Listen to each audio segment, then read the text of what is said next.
Yuki-Onna by Lafcadio Hearn. In a village of Musashi Province there lived two woodcutters, Mosaku and Minokichi. At the time of which I am speaking, Mosaku was an old man, and Minokichi, his apprentice, was a lad of 18 years. Every day they went together to a forest situated about 5 miles from their village. On the way to that forest there is a wide river to cross, and there is a ferry boat. Several times a bridge was built where the ferry is, but the bridge was each time carried away by a flood. No common bridge can resist the current there when the river rises.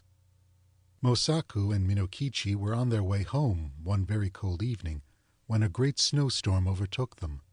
They reached the ferry, and they found that the boatman had gone away, leaving his boat on the other side of the river. It was no day for swimming, and the woodcutters took shelter in the ferryman's hut, thinking themselves lucky to find any shelter at all. There was no brazier in the hut, nor any place in which to make a fire. It was only a 2-mat hut with a single door, but no window. Mosaku and Minokichi fastened the door and lay down to rest, with their straw raincoats over them. At first they did not feel very cold, and they thought that the storm would soon be over.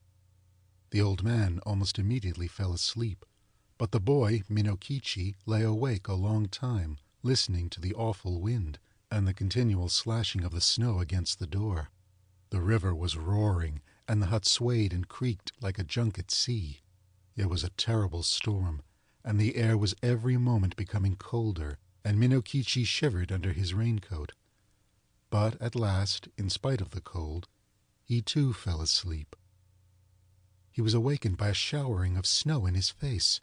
The hut of the door had been forced open, and by the snow light, Yuki-Akari, he saw a woman in the room, a woman all in white.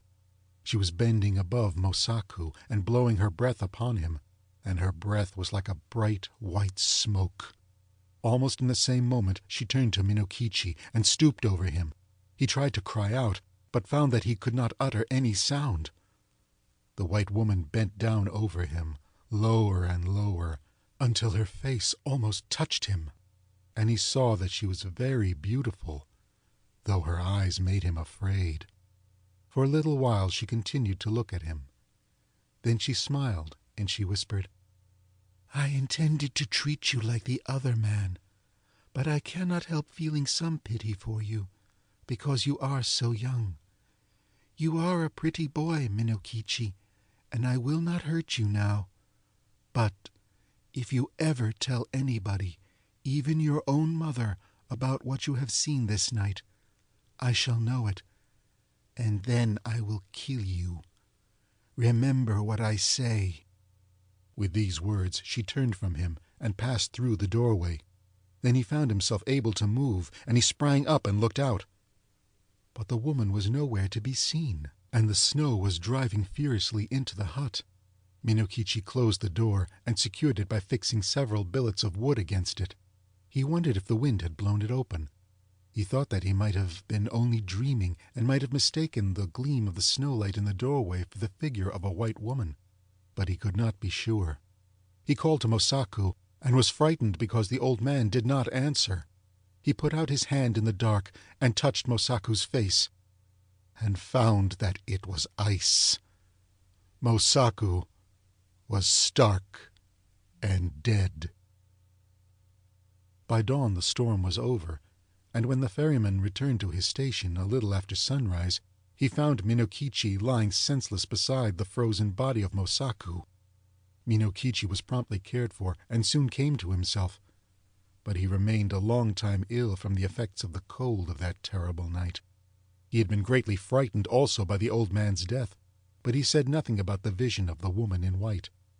As soon as he got well again, he returned to his calling, going alone every morning to the forest and coming back at nightfall with his bundles of wood, which his mother helped him to sell.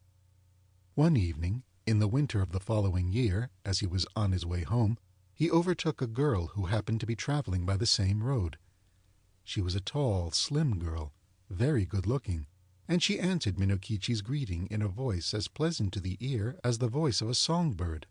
Then he walked beside her, and they began to talk.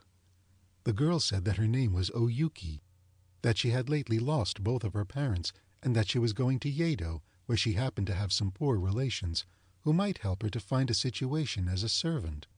Minokichi soon felt charmed by this strange girl, and the more that he looked at her, the handsomer she appeared to be.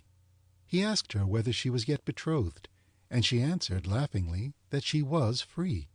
Then, in her turn, she asked Minokichi whether he was married or pledged to marry, and he told her that, although he had only a widowed mother to support, the question of an honorable daughter-in-law had not yet been considered, as he was very young. After these confidences, they walked on for a long time without speaking, but, as the proverb declares, Kiga areba me mo kuchi hodo ni mono wo iu. When the wish is there, the eyes can say as much as the mouth. By the time they reached the village, they had become very much pleased with each other. And then Minokichi asked Oyuki to rest a while at his house. After some shy hesitation, she went there with him, and his mother made her welcome and prepared a warm meal for her. Oyuki behaved so nicely that Minokichi's mother took a sudden fancy to her and persuaded her to delay her journey to Yedo. And the natural end of the matter was that Yuki never went to Yedo at all. She remained in the house as an honorable daughter-in-law. Oyuki proved a very good daughter-in-law. When Minokichi's mother came to die, some 5 years later, her last words were words of affection and praise for the wife of her son. And Oyuki bore Minokichi 10 children, boys and girls, handsome children all of them, and very fair of skin. The country folk thought Oyuki a wonderful person, by nature different from themselves. Most of the peasant women age early, but Oyuki, even after having become the mother of 10 children, looked as young and fresh as on the day when she had first come to the village. One night, after the children had gone to sleep, Oyuki was sewing by the light of a paper lamp, and Minokichi, watching her, said, "To see you sewing there with the light on your face makes me think of a strange thing that happened when I was a lad of 18. I then saw somebody as beautiful and white as you are now.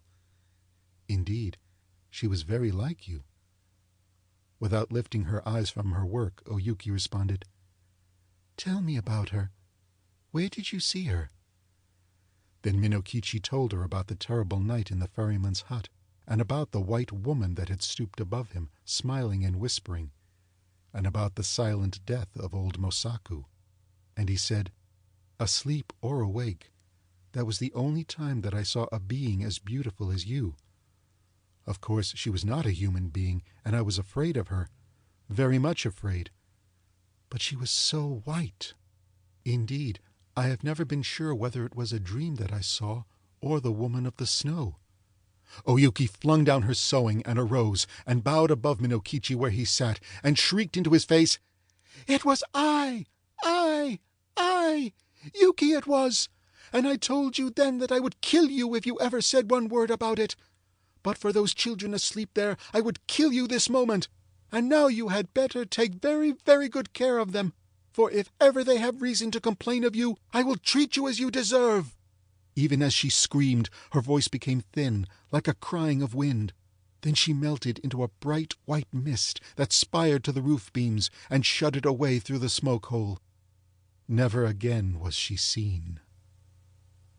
End of Yuki-Onna.